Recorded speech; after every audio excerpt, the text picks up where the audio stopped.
Is good, it's your boy Ty back here with another video, and in this video today, guys, we're going to be talking about the new cards coming to NBA 2K24 MyTEAM tomorrow, headlined by the point guard Draymond Green, who a lot of guys might be like, really, Ty, like, that doesn't get me excited, but I do want to say, like, it's a glitch set. So I don't know exactly what that means for everybody, but obviously headlined by Draymond Green, you kind of know what you're getting, right? Draymond's glitched point guard. Peja might be glitched like defense. You know, Gortat might be able to shoot the ball. Okoro might have incredible shooting as well. You just don't know exactly what you're gonna get when it comes down to this glitch concept. But we're gonna be breaking this down, talking about if this is a set that you guys should maybe worry about, should look at, or if it's completely pointless. Now, one thing I do want to say is a lot of cards via 2K database, you can tell something about. Like Peja, for example, I just shot with him.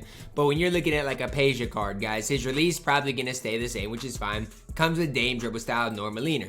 Now, when you look at a guy like Draymond Green, his release in the past, I do believe, has been on slow. Are they going to put it on normal timing? He comes with the CP dribble style normal leaner. He could be okay, but again, a lot of that boils down to, are they going to finally move a release? Are they going to put it on normal or quick?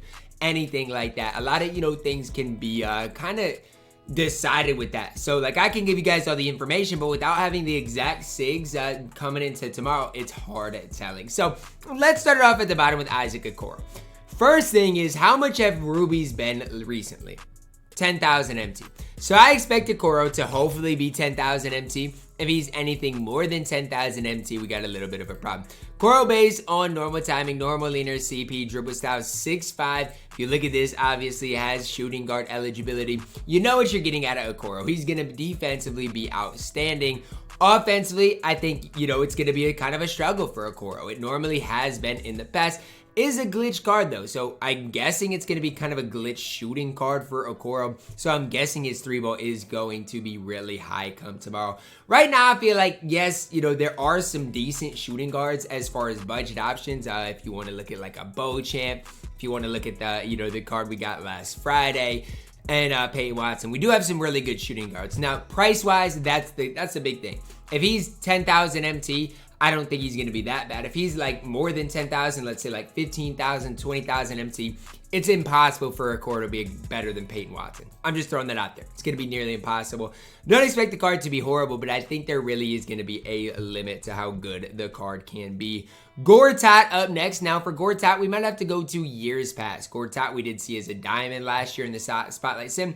Us saw him as a pink diamond in the Spotlight Sim.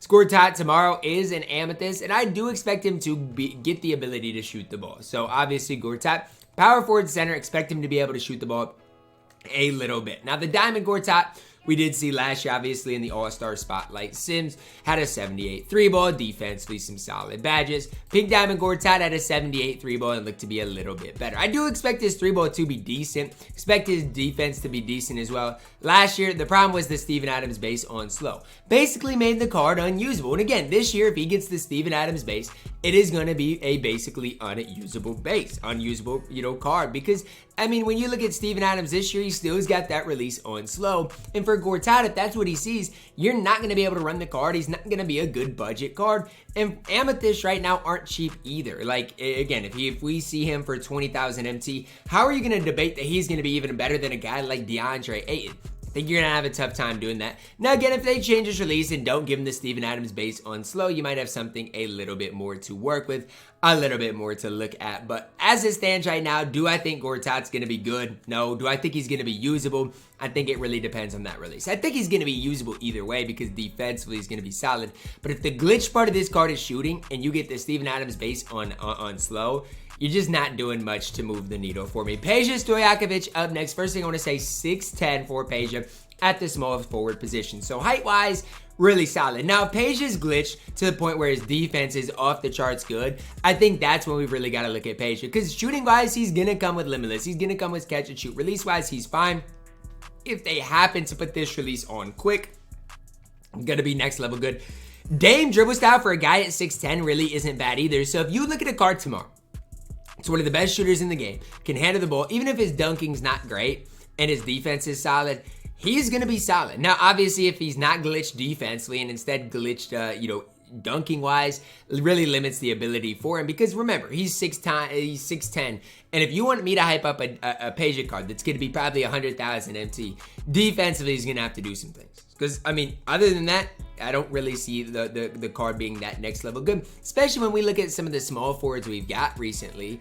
Even if you look at this card in Peyton Watson, who's absolutely incredible. Taylor Hendricks, absolutely elite. He couldn't really dribble, but again, 6'8", pretty solid there. Jonathan Isaac, for another example, 6'10", great 3-and-D option there.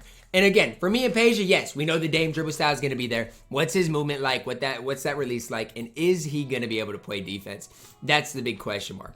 Last but certainly not least, the card we're going to spend some time on is Draymond Green. Draymond Green based on slow. It's really not that bad, honestly. For a release on slow, it's probably going to be one of your better releases. The problem is his release point is just so slow. And I think they're so low. That's the big problem I have with Dre is it's just tough to get that off, especially on slow. Now, if they put it on normal or quick, gonna make the card better, obviously. Now, we know Draymond Green is going to be able to defend. We know that. Obviously, with the glitch part, he's probably going to be able to shoot the ball as well. Absolutely elite.